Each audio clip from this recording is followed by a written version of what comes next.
Drôle d'époque, Éric Revel, bonjour. Bonjour Patrick, je vais raconter une histoire sympatoche. Ouais, non mais drôle d'époque parce que on n'aura peut-être plus de noisettes en France. Ouais. Non mais c'est quand même dingue. 2025, plus de noisettes parce que il y a une guerre qui est en train de autour de la noisette, qui est, comme il y a eu la flambée du prix du chocolat, c'est peut-être celui du prix de la noisette. Oui, Racontez-nous cette alors, histoire. Avant de vous parler de la production de noisettes en France, il faut savoir qu'il y a un gros problème en ce moment entre le premier pays producteur de noisettes, qui est la Turquie, et un groupe qu'on connaît bien, que je vais citer, qui est le groupe Ferrero. Ferrero, vous savez, qui fait notamment au moment de Noël beaucoup de friandises mais ça fait partie, bien sûr, à base de noisettes. Alors pourquoi je vous dis ça? Parce que la production de noisettes en Turquie, qui est le premier producteur mondial, s'est effondrée. En gros, elle a été divisée par 2, cette production de noisettes. 700 000 tonnes l'année dernière, elle est 300, 400 000 tonnes attendues cette année. Alors pourquoi la production de noisettes s'est effondrée en Turquie? Parce que le dérèglement climatique est passé par là. Il y a moins d'eau, il y a plus de sécheresse, et puis c'est pas des punaises de lit qui mangent les noisetiers, là-bas c'est des punaises ravageuses.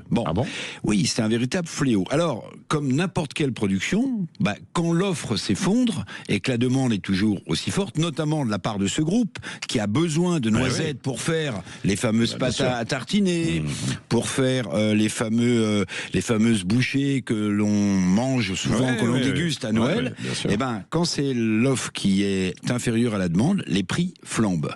Et du coup, le prix producteur du kilo de noisettes va passer de 20 à 40 kilos. Et le groupe dont je vous parlais ne veut pas acheter ces noisettes à ce prix-là, parce que évidemment, ça devient trop cher et ça va pousser les prix de tous les produits que je vous ai cités à la hausse. Donc il y a un bras de fer absolument incroyable en ce moment entre la Turquie et ce groupe bien connu pour ses friandises qui menace tout simplement de puiser dans ses stocks pour laisser passer cette vague haussière.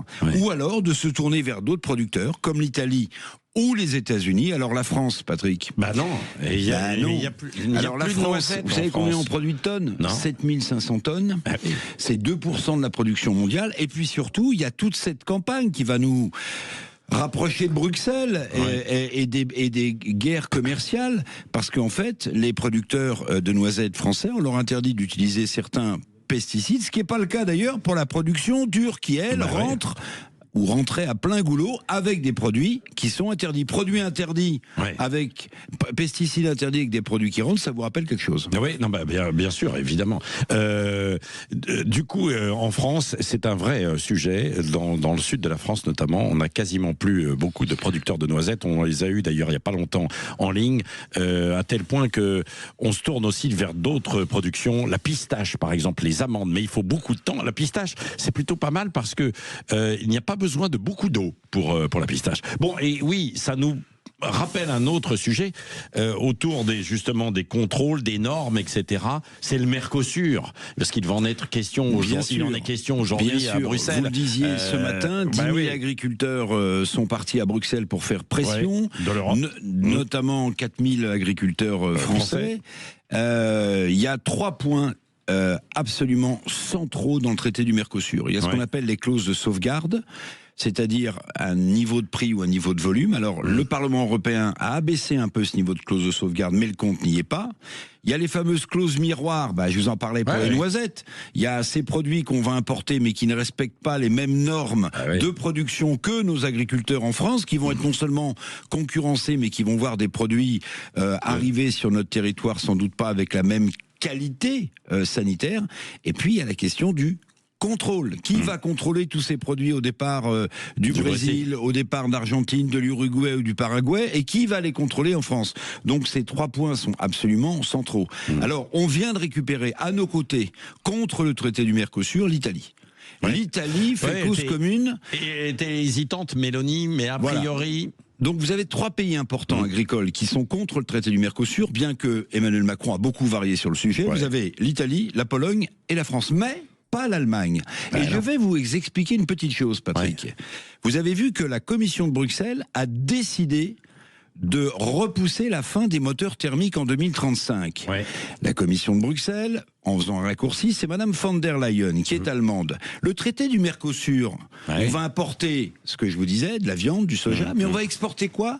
Des machines-outils et des voitures allemandes. Voilà pourquoi l'Allemagne est pour le traité du Mercosur. Son chancelier Merz voit que son économie est embourbée et évidemment a envie de trouver des portes à l'exportation pour toutes les grandes marques de voitures automobiles et surtout en Amérique du Sud. Bon, pour l'instant, 1-0 pour l'Allemagne.